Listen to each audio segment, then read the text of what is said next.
Chirp 3 is the message from Monty getting stale. And I'll tell you, the more he talks about discipline and the more they commit penalties and commit bad turnovers and giveaways, it's the same thing over and over again. They played a carbon copy game against Nashville than they did against Utah after he screamed at Marchand, after he talked about undisciplined play, the whole thing, and they keep doing it, and it's just uncanny. And I'm to me, this is the classic case in the NHL of a team just going tone deaf with their coach. Like it's on deaf ears now, and this happens all the time in the NHL. Like the message just gets worn out. I mean, this is a prime example of a coach about to get fired. You can only still say the same thing to a group so many times before they stop listening to you. Right. Yes. So if you're harping on it over and over and over and over and over again, pretty soon the message just isn't as important because you said it so many times. It's just like, oh, that again. Yeah. That again. Roll your eyes. Yeah. Roll your eyes, whatever. Like, stop bothering us about that. We're an undisciplined team, and David Pastrnak goes to a guy with his stick, like shoulder high, and hooks him like a sickle, like 13 seconds into the game. After we just talked about undisciplined play, after you just talked about stick penalties and careless play, and he does that 13 seconds into the game after he committed a terrible penalty at the end of the Utah game that cost him the game. Like, same thing. So he does it again, and he's your best player? Like, to me, that just means that they're not paying any attention to detail and that the coach is just not getting through to them. So he has to be gone.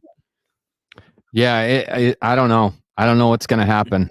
I'll tell you, if they lose to Dallas Thursday night, and then, Toronto's kind of rolling. I mean, Dallas and Toronto can both score goals. Yeah, and Dallas doesn't give up goals. No. And Toronto was much better 5-on-5 last year than you were. And so if they lose both at home, I think he's gone Sunday. You think so? Yeah, I think so. I think there's a good chance of it. And I think there's a good chance. I mean, we talked about it on Post Game Live last night. But I really feel like they're going to get shut out again by Dallas. Okay, it's very possible because they have no answers offensively right now. Like, they just look like a discombobulated bunch that just get chances. They get chances not by creative plays or by breakouts or smooth play, fluid play. They get their shots because they might forecheck a little bit, get a turnover, and get an opportunity, or win a battle like under the back behind the net or something.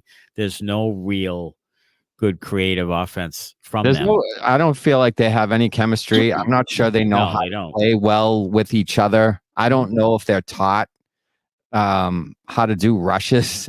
I mean, you'd think they know it by now. Mm-hmm. But I was they had a 3-on-2, and literally two of the guys were almost standing next to each other at one point, right. And I was like, "What is going on?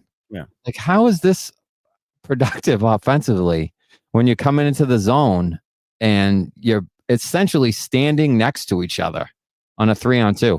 Part of it is that they have guys who didn't play a lot together in the preseason, and the other part is he's been moving guys around like deck chairs. In the lines, like, there's no rhythm to be had. Like, you didn't give it 5 games with anybody. Like, everybody's just kind of moving around the lineup, and you can't. It's hard to play with guys chemistry wise when you barely play together, or you get moved to another line and another line, and that's why I didn't want him to break up the fourth line, because you break that up and then you ruin the fourth line, and now you're all ruined. Now it's all. Here's what I think about Montgomery and the offense in general. I think he gives the players too much creativity, too much rope as far as, do what you want to make a play. Yes. There's not enough structure. And I think other teams have the structure, so they're allowed creativity.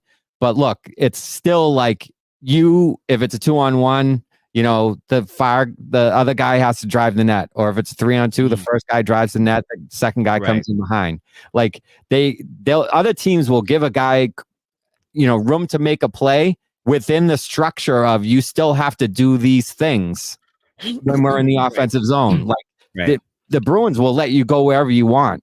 And then you'll see passes go to an area where there's a guy should be, but no one's there because they just let you do whatever you want. They're doing whatever they want. Whereas another team, if the defenseman pinches in, the forward's at the line, or if there's a cycle in the zone, someone's at the point, someone's in the slot, everybody's still where they should be, but maybe it's not, the same positionally, the same guy. Maybe the center's at left wing and the left wing's at right wing, whatever the case may be. But everybody's still in one of the spots where they should be within the zone. Whereas the Bruins are just like all over the damn place, which is part of the reason I don't think they can make plays. Other people can make a blind pass to somewhere because they know a guy's going to be there. With the Bruins, he might be there and he might not. He might be somewhere else completely different. Right. He might. So I just feel like, within that creativity that Monty gives all the guys, I think it's too much. And I think that was Charlie McAvoy's problem. I think that's part of the reason that Pasta and Marchand have got into this thing with, I'm going to curl and beat 3 guys and make a play and make a play and make a play instead of playing a little more simply. So I think part of it is the coaching. I think it's a coaching philosophy that is a mistake. Yeah, the philosophy doesn't match up with the roster right now. And I think that's fairly evident.